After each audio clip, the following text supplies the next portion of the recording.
പ്രേമേ, ഈ American president Trump മറ്റ് രാജ്യങ്ങളുടെ മേൽ ഏൽപ്പിച്ചിരുന്ന ഇറക്കുമതി തീരുവ, അതായത് നമ്മൾ ഇവിടുന്ന് നമുക്ക് ബാധകമാണ്, വളരെ വളരെ രീതിയിൽ ബാധകമാണ്. അപ്പോൾ ഈ ഇറക്കുമതി തീരുവ അതിനൊരു പരിഹാരം ഉണ്ടാകുമെന്ന് നമ്മൾ പ്രതീക്ഷിക്കുന്നുണ്ട്. ഇപ്പോഴും നമുക്ക് ചില ചർച്ചകളൊക്കെ നയതന്ത്ര തലത്തിൽ നടക്കുന്നുണ്ട്. പക്ഷേ ഈ ചർച്ചകൾ നടക്കുമ്പോഴും അവിടെ അമേരിക്കൻ കോടതി ഈ കാര്യത്തിൽ ഇടപെട്ടിട്ടുണ്ട് എന്ന് പറയുന്നു. കീഴ്ക്കോടതികളിലൊക്കെ തന്നെ നമുക്ക് മറ്റ് വിദേശ രാജ്യങ്ങൾക്ക് അനുകൂലമായ രീതിയിൽ കാര്യങ്ങൾ പോകുന്നുണ്ട് എന്ന് പറയുമ്പോഴും അമേരിക്കൻ സുപ്രീം കോടതി അതിന്മേൽ നടപടിയൊന്നും എടുക്കാൻ സാധ്യതയില്ല എന്ന് കേൾക്കുന്നുണ്ട്. എന്തായി തീരും ഈ ഇറക്കുമതി തീരുവയിലെ വിഷയം? ഇപ്പോൾ നിലവിൽ അമേരിക്കൻ സുപ്രീം കോടതി ഈ കേസ് പരിഗണിച്ചുകൊണ്ടിരിക്കുകയാണ്. നവംബർ 1 ഇതിൻ്റെ വാദങ്ങൾ കേട്ടു തുടങ്ങും എന്നുള്ളതാണ്. അതുവരെ സമയമുണ്ട്. ഇത് സംബന്ധിച്ച് ഈ ഒരു മാസം നമുക്ക് അതുവരെ അതിന് വേണ്ട പല സാധ്യതകൾ ഇങ്ങനെ പറഞ്ഞുകൊണ്ടിരിക്കാം. നവംബർ 1 2 സാധ്യതകളാണ് നമ്മൾ പ്രതീക്ഷിക്കേണ്ടത്. ഒന്ന്, ഈ കീഴ്ക്കോടതി വിധികളെയൊക്കെ ഈ സുപ്രീം കോടതി അതേപോലെ അംഗീകരിക്കും. കാര്യം എന്തുകൊണ്ട് കീഴ്ക്കോടതികൾ ഈ വിധി പുറപ്പെടുവിച്ചെന്ന് പറഞ്ഞു കഴിഞ്ഞാൽ 1971 ഈ ശീതയുദ്ധ കാലത്ത് അമേരിക്കൻ പ്രസിഡന്റിന് സവിശേഷ അധികാരം കൊടുക്കുന്ന ഒരു നിയമം ഉണ്ടായിരുന്നു. ആ നിയമപ്രകാരം പ്രസിഡന്റിന് അടിയന്തര സാഹചര്യത്തിൽ ചെയ്യേണ്ട ഉത്തരവുകൾ അത് സംബന്ധിച്ച് സവിശേഷ അധികാരം ഉപയോഗിച്ച് ഉത്തരവുകൾ ഇറക്കാം എന്നുള്ളതാണ്. പക്ഷേ അന്നു മുതൽ ഇന്ന് വരെ ഒരു അമേരിക്കൻ പ്രസിഡന്റുമാരും ഈ നികുതി പ്രഖ്യാപിച്ചുകൊണ്ടുള്ള ഉത്തരവുകൾ ഇറക്കിയിട്ടില്ല. എക്സിക്യൂട്ടീവ് ഓർഡർ എന്നാണ് പറയുക. പ്രഖ്യാപിച്ചു കഴിഞ്ഞാൽ ആ നിമിഷം മുതൽ നടപ്പിലാവും. അതിന് കോൺഗ്രസിൻ്റെ അല്ലെങ്കിൽ സെനറ്റിൻ്റെ ഒന്നും അംഗീകാരമൊന്നും വേണ്ട. നേരിട്ട് ഇങ്ങനെ നടപ്പിലാക്കാം. പരമാധികാര ഉത്തരവ് എന്നൊക്കെ വേണമെങ്കിൽ അതിനെ പറയാം. പക്ഷെ അതിനെ ചോദ്യം ചെയ്തുകൊണ്ട് പ്രതിപക്ഷം ഭരിക്കുന്ന 12 സ്റ്റേറ്റുകളും ചില വ്യാപാര സംഘടനകളും കോടതിയെ സമീപിച്ചു.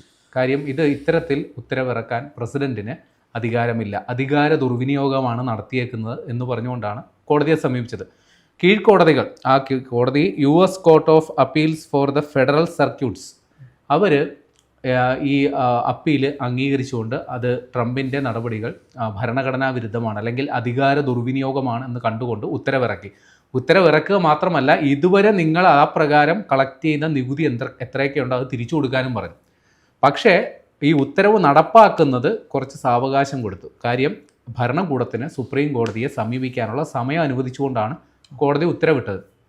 സ്വാഭാവികമായിട്ടും ട്രംപ് ഭരണകൂടം സുപ്രീം കോടതിയെ സമീപിച്ചു. ഈ നേരത്തെ പറഞ്ഞ എതിർകക്ഷികളും അവിടെ കോടതിയിലുണ്ട്. അപ്പോൾ സുപ്രീം കോടതിയും ഈ കേസ് ട്രംപിന് പ്രതികൂലമായിട്ട് വിധിക്കുകയാണെങ്കിൽ ട്രംപിനെ സംബന്ധിച്ച് വൻ നാണക്കേടാണ്, രാഷ്ട്രീയ തിരിച്ചടിയാണ്. അതോടൊപ്പം തന്നെ ഇതുവരെ അവർ കളക്ട് ചെയ്ത് വെച്ചിട്ടുള്ള നികുതി പണമെല്ലാം അതേപോലെ തിരിച്ചു കൊടുക്കേണ്ടി വരും.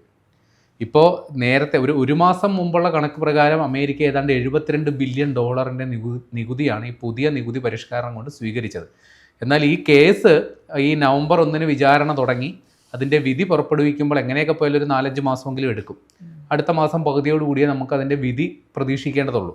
അപ്പോൾ അതുവരെ ഈ നികുതി വാങ്ങിച്ചുകൊണ്ടിരിക്കുകയാണ്.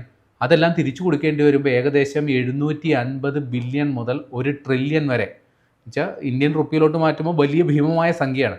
അത്രയും തുക ഖജനാവിൽ നിന്ന് എടുത്ത് മടക്കി കൊടുക്കേണ്ടി വരും. നടക്കില്ലെന്ന് മാത്രമല്ല, അങ്ങനെ കൊടുത്തു കഴിഞ്ഞാൽ പിന്നെ അമേരിക്ക തീർന്നു.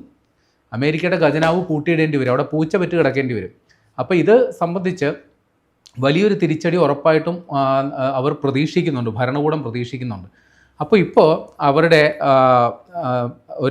ഈ വ്യാപാര ചർച്ചകളുമായിട്ട് ബന്ധപ്പെട്ടിട്ടുള്ള അമേരിക്കയുടെ നയതന്ത്ര പ്രതിനിധി ജാമിസൺ ഗ്രീർ എന്ന് പറയുന്നയാളിപ്പോൾ പറഞ്ഞേക്കാണ്, കോടതിയിൽ നിന്ന് അത്തരത്തിൽ ഒരു പ്രതികൂല വിധി ഉണ്ടാകുമെന്ന് ഞങ്ങൾ കരുതുന്നില്ല. അതിന് കാരണമുണ്ട്, അതിന് പറഞ്ഞുതരാം. ഇനി പ്രതികൂല വിധി ഉണ്ടായാൽ അതിന് നിയമപരമായി തന്നെ പരിഹാരം കണ്ടുകൊണ്ട് ഞങ്ങൾ നടപടിയെടുക്കും. അതായത് സുപ്രീം കോടതിയെ ബൈപ്പാസ് ചെയ്തുകൊണ്ട് ഏതെങ്കിലും പുതിയ നിയമം കൊണ്ടുവരികയോ അല്ലെങ്കിൽ വേറെ ഏതെങ്കിലും ഒരു കാര്യം പറഞ്ഞ് ഇത് നടപ്പിലാക്കിയെടുക്കാൻ മറ്റെന്തെങ്കിലും ഹർജിയുമായിട്ട് സുപ്രീം കോടതിയെ സമീപിക്കുക, അങ്ങനെ നിയമപരമായി തന്നെ അതിന് നേരിടാൻ തന്നെയാണ് അവരുടെ തീരുമാനം.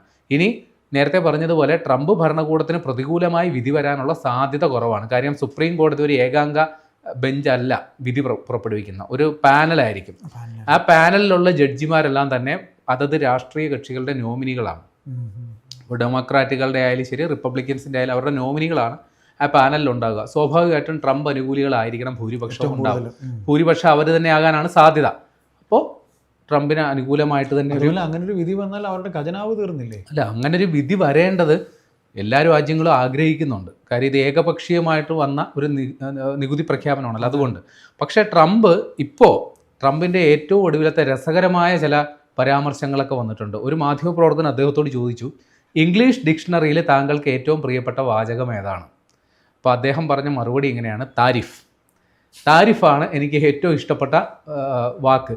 പക്ഷേ ആ താരിഫ് ഞാൻ പ്രയോഗിക്കുമ്പോൾ മാത്രമേ എനിക്ക് ഇഷ്ടമുള്ളൂ, ആരെങ്കിലും എനിക്കെതിരെ പ്രയോഗിക്കുന്നത് ഞാൻ സമ്മതിക്കില്ല എന്നാണ് ട്രംപ് പറയുന്നത്. അത് മാത്രമല്ല, ട്രംപ് പറയുന്നത് ഇങ്ങനെയാണ്, ഈ താരിഫ് എന്ന് പറയുന്ന സാധനം അത് വളരെ ബുദ്ധിപരമായി, വളരെ തന്ത്രപരമായി നടപ്പിലാക്കിയ ഒരു പദ്ധതിയാണ്.